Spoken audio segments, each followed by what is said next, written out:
అవని అయితే ఏంటండి ఆరాధ్య మీ దగ్గర కథ వినుకొని పడుకుందామని వచ్చింది, కాసేపు మీ దగ్గర ఉందామని వచ్చింది, కానీ మీరేంటి కథ చెప్పకుండా పంపించేస్తున్నారు అని అనేసరికి అక్షయ్ అయితే అవని వైపు అలా చూస్తూ ఉంటాడు.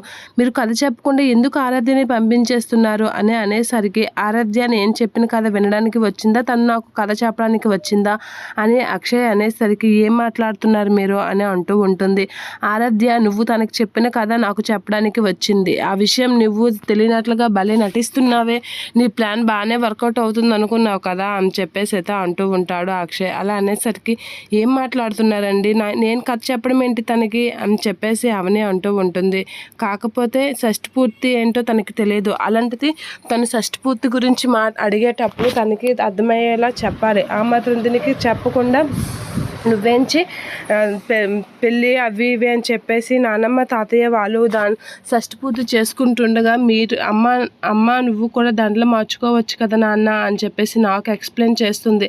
అంటే నువ్వు తనకి తెలియని విషయాలు, చిన్నపిల్లకి పెద్ద విషయాలన్నీ చెప్పేసి దాన్ని చెడగొట్టాలనుకుంటున్నావా?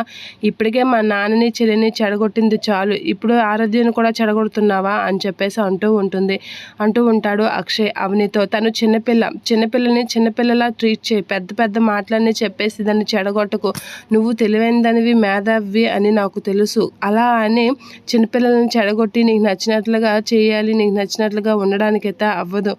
తను ఏది చెప్పినా నువ్వు చిన్నపిల్లలతో చెప్తే నేను సెంటిమెంటల్గా లాక్ అయిపోతానని అనుకుంటున్నావు కదా, అది జరగని పని అని చెప్పేసి అక్షయ్ అయితే అన్ని విధాలుగా అవనిని అయితే తిడుతూ ఉంటాడు. అసలు నువ్వు ఏమనుకుంటున్నావు అని అనేసరికి నేనెందుకండి అలా చెప్పిస్తాను అని అవని అంటూ ఉంటుంది. ఆపు నీ నాటకాలు, నాకు తెలియదు అనుకుంటున్నావా?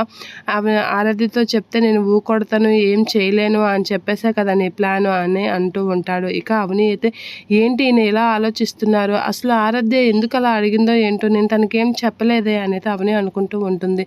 ఇక అక్షయ్ అయితే చిన్నపిల్లకి పెద్ద పెద్ద మాటలు చెప్పేసి దాన్ని చెడగొట్టుకు, నీ మేధావి బుర్ర తనకి చూపించుకో అని చెప్పేసి గట్టిగా తిడుతూ ఉంటాడు. ఆపుతారా అని అవని అయితే సీరియస్గా అంటూ ఉంటుంది అక్షయ్తో.